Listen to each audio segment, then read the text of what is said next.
सावन महात्म श्रृंखला में आप सबका स्वागत है। आज का कथा में हम श्री कृष्ण जन्माष्टमी व्रत के महात्म में राजा मित्रजीत का आख्यान के बारे में सुनेंगे। ओम नमः शिवाय। आप सभी भक्तों पर भगवान शिव की कृपा सदैव बनी रहे। सभी भक्तों से विनम्र विनती है कि कथा को पूरा सुने, अधूरे में आप कथा को ना छोड़ें। आपसे हमारी बस यही विनती है कि कथा आप पूरा सुनने का प्रयास करें। तो आइए कथा हम आरंभ करते हैं। ईश्वर बोले, हे ब्रह्मपुत्र, पूर्व कल्प में दैत्यों के भार से अत्यंत पीड़ित हुई पृथ्वी पर बहुत व्याकुल तथा दीन होकर ब्रह्मा जी की शरण में गई। उसके मुख से वृतांत सुनकर ब्रह्मा जी ने देवताओं के साथ क्षीर सागर में विष्णु के पास जाकर स्तुतियों के द्वारा उनको प्रसन्न किया तथा नारायण श्री हरि सभी देवताओं में प्रकट हुए और ब्रह्मा जी के मुख से संपूर्ण वृतांत सुनकर बोले, हे देवताओं, आप लोग डरे नहीं। मैं वासुदेव के द्वारा देवकी के गर्भ से अवतार लूंगा और पृथ्वी का संताप दूर करूंगा। सभी देवता लोग यादव का रूप धारण करें। ऐसा कहकर भगवान अंतर ध्यान हो गए। समय आने पर वह देवकी के गर्भ से उत्पन्न हुए।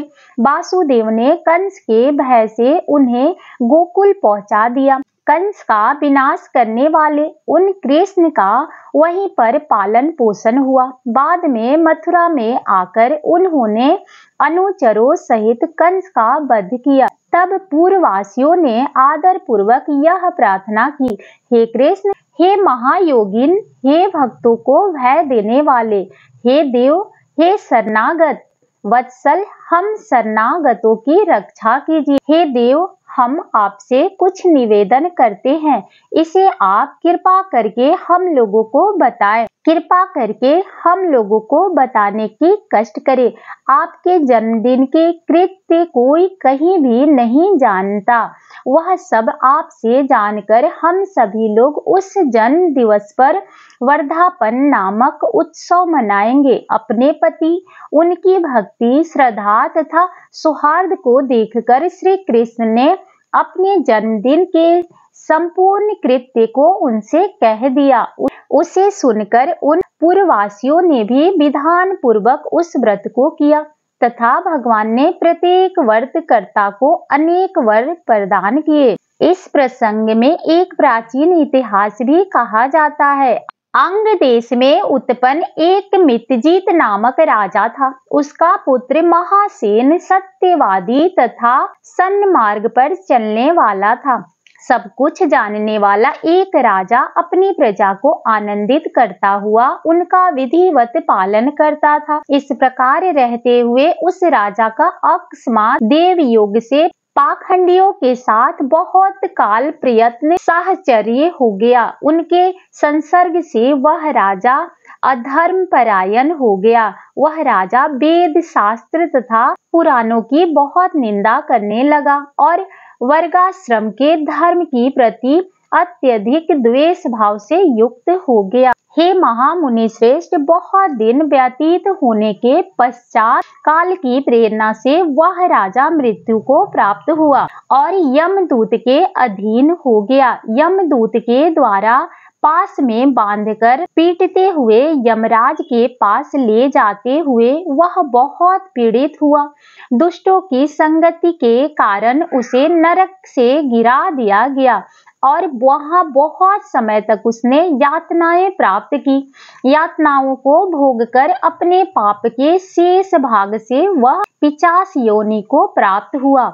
भूख हो प्यास से व्याकुल वह भ्रमण करता हुआ मारवाड़ देश में आकर किसी वैश्य के शरीर में प्रवेश करके रहने लगा।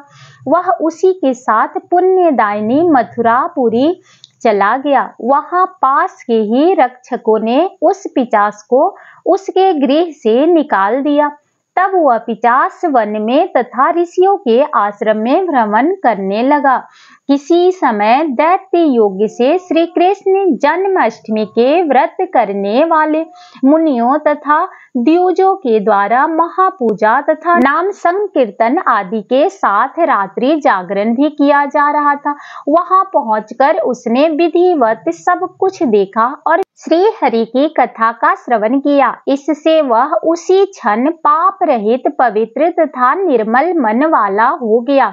वह यमदूत से मुक्ति हो गया और प्रेत योनि छोड़कर विमान में बैठ दिव्य भोगों से युक्त हो गया, विष्णु लोक पहुंच गया। इस प्रकार इस व्रत के प्रभाव से 50 योनि को प्राप्त उस राजा को विष्णु का सानिध्य प्राप्त हुआ।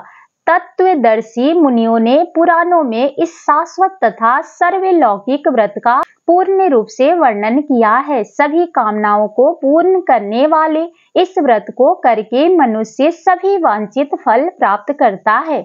इस प्रकार जो जन्माष्टमी के दिन इस शुभ व्रत का वर्णन करता है और कथा सुनता है, वह इस लोक में अनेक प्रकार के सुखों को भोगकर शुभ कामनाओं को प्राप्त कर जाता है। हे ब्रह्मपुत्र, वहां बैकुंठ में 1 लाख वर्ष तक देव विमान में आसीन होकर नाना विधि सुखों का उपभोग करके अविष्ट पुण्य के कारण इस लोक में आकर सभी ऐश्वर्य से समृद्ध तथा सभी अशुभों से रहित होकर महाराजाओं के कुल में उत्पन्न होता है।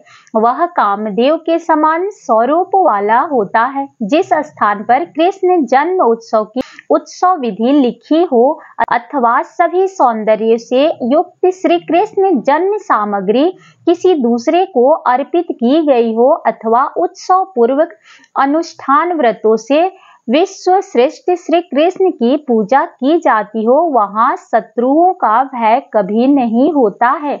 उस स्थान पर मेघ व्यक्ति इच्छा करने मात्र से विष्ट करता है और प्रकृति आपदाओं से भी कोई भय नहीं होता है। उस घर में कोई देव की पुत्र श्री कृष्ण के चरित्र की पूजा करता है। वह घर सब प्रकार से समृद्ध रहता है और वहां भूत प्रेत आदि बाधाओं का भय नहीं होता है।